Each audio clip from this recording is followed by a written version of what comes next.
여러분도 한번 해보시면 좋을 것 같다는 생각이 들고요.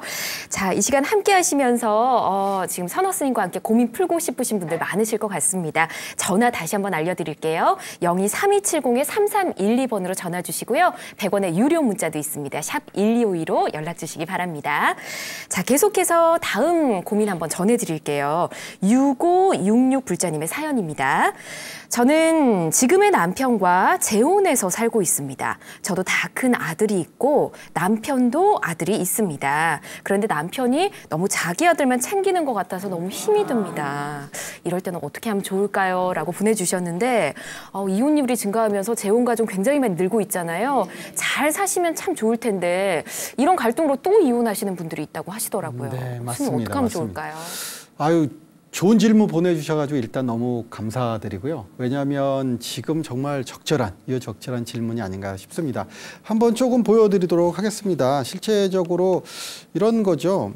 그 남편분이 이제 있고요. 그다음에 이제 아내 되시는 분이 있는데 그 전에 가족들이 있었다는 거죠. 그다음에 지금 자녀를 잘 보시면 이렇게 서로 남자 자녀들이 있는 경우입니다. 그러니까 두 분이 지금 사시는 거죠, 살기는. 네. 그러니까 이렇게 분명하게 되어 있죠. 지금 가정은 이렇게 되어 있는 겁니다. 그래서 자녀들이 사실 이렇게 합쳤죠. 들어와서 이렇게 합쳐 있는 겁니다. 그럼 이렇게 이해되시죠? 네. 자, 그런데 문제는 그 전에 이렇게 관계를 맺었던 분이 계시고 사실은 이것이 이제 사별이 됐는지 어떤지는 우리가 알 수가 없지만 지금 관계는 두 분이 맺고 있는 겁니다. 그런데 지금 어떤 얘기를 하고 계시냐면 지금 이렇게 자녀 두 사람을 비교하는 지금 상황이 벌어진 거죠. 지금 분명하게 이제 도표상으로 굉장히 쉽게 나오죠.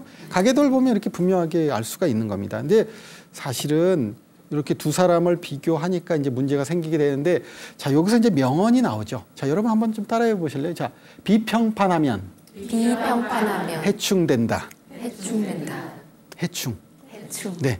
자, 비평판하면 해충된다. 자, 이게 무슨 얘기냐면요. 네. 비교, 평가, 판단하면 비평판이요. 예. 비교, 평가, 판단하면 여러분이 이제 그때부터 어떤 일이 벌어지냐면 해석과 충고가 막 뒤따라오는데 문제는 해석과 충고라는 게 뭐냐면 자, 두 자녀를 비교하기 시작하니까 바로 평가가 되죠. 네. 우리 아들은 100점 중에 몇 점? 우리 아들. 사실 우리 아들이잖아요. 이렇게 하면 우리 아들인데 우리 표현은 우리 아들이라고 그러잖아요. 우리 아들. 네. 자, 그런데 내 아들은 으로 갑자기 바뀐 거죠. 네. 원래 우리 아들 그러면 우리 아들들이잖아요. 그런데 내 아들 그리고 남편 아들은 몇 점. 근데 갑자기 비교를 해봤더니 점수가 갑자기 차이가 좀 나는 거잖아요. 지금. 내 아들은 한 80점인데 남편 아들은 100점이네? 이럴 때는 어떻게 해야 되죠? 이럴 때는 뭐 다양한 방법이 있을 수 있죠. 그런데 원론적인 얘기부터 좀 드릴게요. 자, 재혼가정 10선법이라는 게 있습니다. 뭐냐면 재혼했을 때 이 가정을 어떻게 잘 꾸려갈 수 있는가에 대한 10가지 요령을 담아서 재혼가정 10선법이라고 되어 있는데요. 사실은 10선법의 전체적인 내용은 굉장히 간단한 겁니다. 첫째는 무엇보다도 전 배우자를 잊어라. 이게 1번이거든요.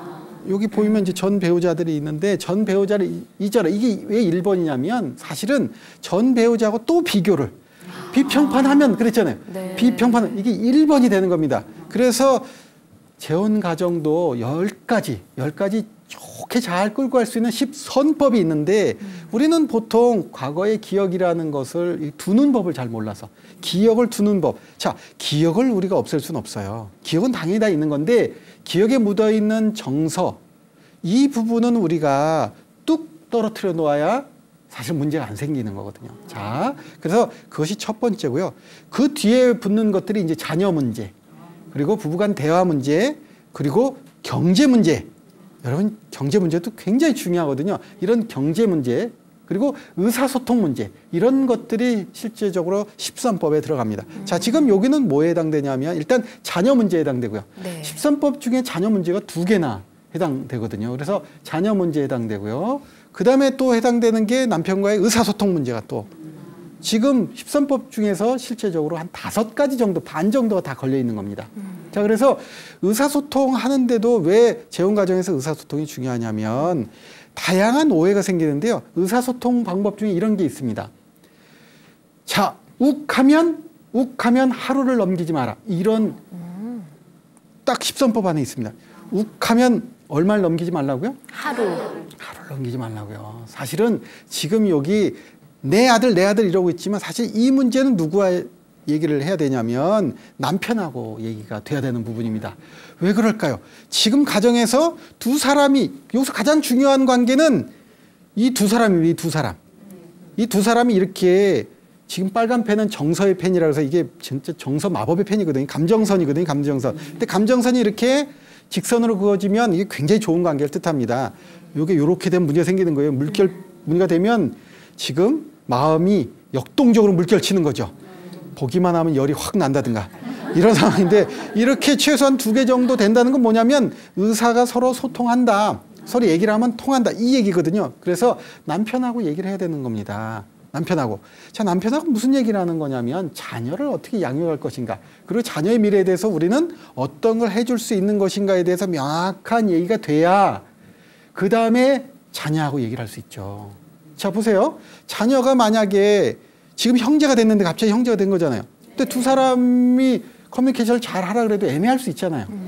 그럴 때 이 소통 창구를 누가 해줄 수 있냐면 위에서 해결해 줘야 되는 부분이 많아요. 그리고 가장 중요한 건 이겁니다. 자녀 두 사람이 앞으로 무엇을 하고 싶어 하는지에 대한 관심을 사실은 가장 잘 기울이고 있어야 될 두 사람이 만나서 얘기를 해야 되는 거라고요. 그 바로 부모죠. 부모가 만나서 저 아이의 특성은 어떻고, 그리고 둘째의 특성은 어떻고, 이것을 전체적으로 정리를 쭉 해서 얘기가 잘 되고 있으면, 자, 보세요. 상대가 저 아이가 훨씬 뛰어나고 내 아이는 뛰어나지가 않아, 이 얘기에 뭐가 지금 빠져 있는 거냐면, 자, 다중지능이라는 개념을 여러분이 이해하셔야 이게 풀려요. 즉, 모든 사람은 자기가 잘할 수 있는 게 다를 수 있다고요. 그게 다중지능이에요. 우리가 능력이 굉장히 여러 가지가 있다고요. 즉, 예를 들면 이런 거예요. 어떤 사람은 수리 계산을 잘해요. 근데 어떤 사람은 언어 능력이 뛰어나. 근데 어떤 사람은 공간 지각 능력이 뛰어나서요, 운전을 잘해요. 운전 잘하려면요, 여러분들 여기 이제 여기 보살님들이 많으시네. 저기 차가 이렇게 운전하시다 보면 여러분들 저 차가 이렇게 골목에서 저거 갈 수 있나? 갈 수 없나? 이 공간 지각 능력이 떨어지시면 이렇게 넓은데도 꼭 벽에 기대서 가뒀지. 아니, 벽에 무슨 죄가 있다고 남의 집 벽을 쭉 긋고 가시냐고. 그게 무슨 얘기예요? 여기를 여기 이게 아니라 사실은 공간 지각 능력만 있으면 아무리 좁아도 그냥 쭉 지나갈 수 있는데, 여러분이 요거 피하려다가 저기 피하려다가 여기, 그래서 여기 받고 저기 받고 골목 하나 갔다 오면 차가 반파가 되는, 반쪽짜리가 되지 않겠죠 설마? 반 이렇게 쭉 이렇게 될 수 있는 거거든요. 그래서 이렇게 아이들은 전부 능력이 다르다는 것을 여러분들이 다 알 것 같지만 실제로 여러분 자녀 키울 때도 애매하잖아요. 얘는 성적이 왜 이래? 사실은 여러분들이 기억 능력만 가지고 평가를 하면요, 어떤 애들은 굉장히 억울해요. 왜냐하면 어떤 집에는 97점 맞고 두드려 맞고요.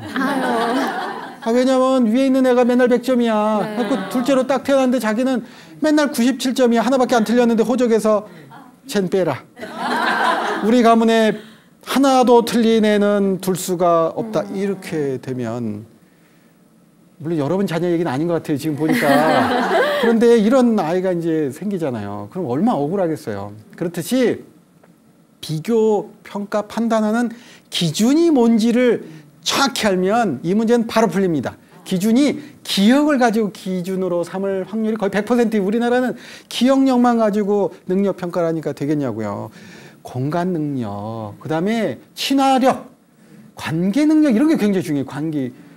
실제로 제가 아는 분이 둘째가 첫째보다 너무 못나가지고 둘째가 엄마한테 부탁을 해요. 엄마, 나를 저기 있는 호주로 보내줘.